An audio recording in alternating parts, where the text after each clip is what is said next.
মৰমৰ ছাত্ৰ-ছাত্ৰীসকল, এইটো ইউটিউব চেনেললৈ তোমালোকক আজি পুনৰবাৰ স্বাগতম। আজি তোমালোকৰ বাবে ষষ্ঠ শ্ৰেণীৰ অধ্যায় নম্বৰ 5-ৰ ৰিমঝিম বৰষুণ আহে নামৰ পাঠটোৰ সকলো পাঠভিত্তিক প্ৰশ্ন উত্তৰ তোমালোকৰ বাবে লৈ আহিছোঁ। মৰমৰ ছাত্ৰ-ছাত্ৰীসকল, ভিডিঅ'টো স্কিপ নকৰাকৈ লাষ্টলৈকে চাই থাকিব। পাঠভিত্তিক প্ৰশ্ন উত্তৰলৈ যোৱাৰ আগত এইখিনি তোমালোকে ভালদৰে পঢ়িবা। এইখিনি ইম্পৰ্টেণ্ট হয়। কবিৰ পৰিচয়।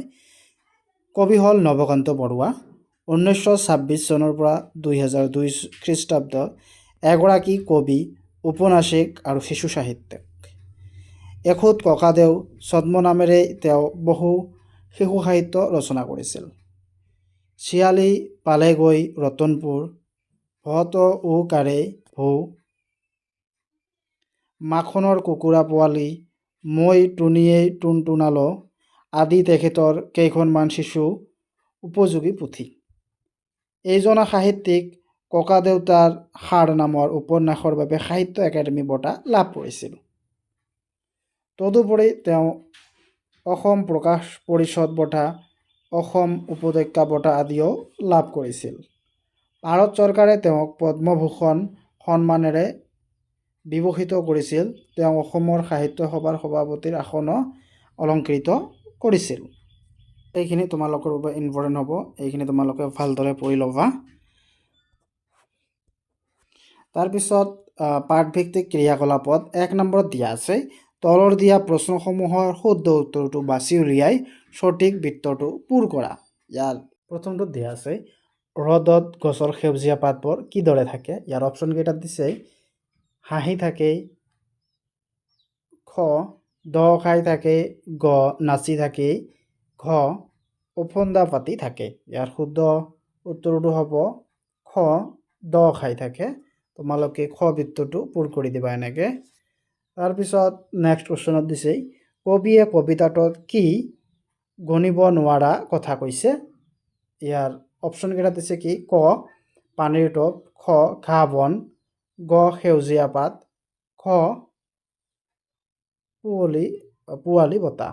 ইয়াৰ শুদ্ধ উত্তৰটো হ'ব ক পানীৰ টোপ। ইয়াত ক বৃত্তটো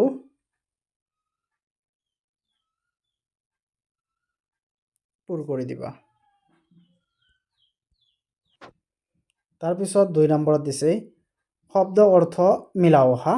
ইয়াত দিছে কি ওফন্দে, ইয়াৰ অৰ্থ হ'ব ঠে। তাৰপিছত বজালে, এইটো হ'ব বাহিৰলৈ। ফাহে মানে কি উপংগে, দ খাই, এইটো হ'ব, ইয়াৰ অৰ্থ হ'ব বেকা হৈ মূৰ তল কৰি। তাৰপিছত 3 নম্বৰত দিছে, তলত দিয়া প্ৰশ্নবোৰ উত্তৰ কোৱা আৰু লিখা। ইয়াৰ ক নম্বৰ কুৱেশ্যনত দিছে, কবিয়ে পথাৰ আৰু গছৰ সেউজীয়া পাতবোৰ ৰ'দত কেনেদৰে থাকে বুলি কৈছে। ইয়াৰ উত্তৰত হ'ব কবিয়ে কৈছে যে ৰ'দত পথাৰ শুকাই থাকে আৰু গছৰ সেউজীয়া পাতবোৰ দ খাই থাকে। খ নম্বৰ কুৱেশ্যনত দিয়া আছে, কবিয়ে পানীৰ টোপালবোৰ কিয় গণি শেষ কৰিব নোৱাৰি বুলি কৈছে। ইয়াৰ উত্তৰত হ'ব কাৰণ বৰষুণৰ টোপালবোৰ ইমান বেছি যে তাক গণি শেষ কৰিব নোৱাৰি। গ নম্বৰ কুৱেশ্যনত দিয়া আছে, কবিয়ে কি গীত শুনি ভাল পায়। ইয়াৰ উত্তৰত হ'ব কবিয়ে ৰিমঝিম বৰষুণৰ শব্দৰ গীত শুনি ভাল পায়। ঘ নম্বৰ কুৱেশ্যনত দিয়া আছে, কবিতাটোত কোনে কোনে হাঁহে, ওফন্দা পাতে আৰু চকু পানী টকে বুলি কৈছে। ইয়াৰ উত্তৰত হ'ব বিজুলীয়ে হাঁহে, ডাবৰে ওফন্দা পাতে আৰু আকাশে চকু পানী টকে বুলি কবিয়ে কৈছে। 9 নম্বৰ কুৱেশ্যনত দিছে কি, কবিয়ে কাগজৰ নাও কেতিয়া আৰু ক'ত মেলি দিয়ে। ইয়াৰ উত্তৰত হ'ব বৰষুণ আঁতৰিলে বাজিলে কবিয়ে নিজৰাত কাগজৰ নাও মেলি দিয়ে। 6 নম্বৰ কুৱেশ্যনত দিয়া আছে, কবিয়ে কোনে ক'ত আৰু কি হৈ ফাহে বুলি কৈছে। ইয়াৰ উত্তৰত হ'ব কবিয়ে কৈছে যে নাওখনে ঢৌৰে ঢৌৰে নাচি নাচি নীলা আকাশত জন্তি হৈ ফাহে। তাৰপিছত 4 নম্বৰত দিছে, তলত দিয়া প্ৰশ্নসমূহৰ উত্তৰ বাছি উলিয়াই শব্দজালত ঘেৰ দিয়া আৰু লিখা। ইয়াৰ উত্তৰখিনি হ'ব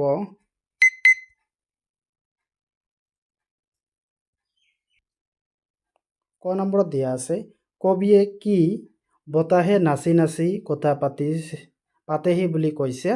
এইটো হ'ব পূবালী। এইটো পূবালী। তাৰপিছত খ নম্বৰত দিছে, কবিয়ে পানীৰ টোপ কি কৰিব নোৱাৰে বুলি কৈছে? ইয়াত খালে বাকচত হ'ব গণিব। এইটো হ'ব গণিব। তাৰপিছত গ নম্বৰত দিছে, কাৰ সেউজী পাত দ খাই থাকে? এইটো হৈছে গছৰ। এইটো ইয়াত তোমালোকে এনেকৈ চিন দি ল'বা, গছৰ। তাৰপিছত ঘ নম্বৰত দিছে, কবিয়ে ৰিম ঝিম কৈ কি অহাৰ কথা কৈছে? এইটো হ'ব বৰষুণ। বৰষুণটো ক'ত আছে? এইটো লাষ্টত হ'ল বৰষুণ।